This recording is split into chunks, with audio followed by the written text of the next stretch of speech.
اللہ کا احسان ہے کہ اللہ نے اس امت کو روزے عطا فرمائے، اس کا بہت بڑا احسان ہے۔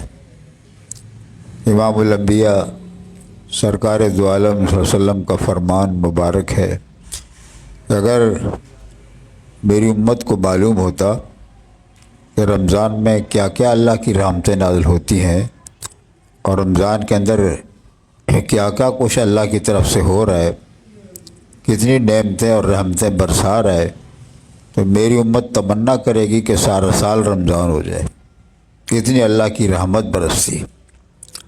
اور حضرت علی رضی اللہ عنہ فرمایا کرتے تھے کہ اگر اللہ نے اس امت کو عذاب دینا ہوتا تو رمضان اور سورہ اخلاص نازل نہ فرماتے۔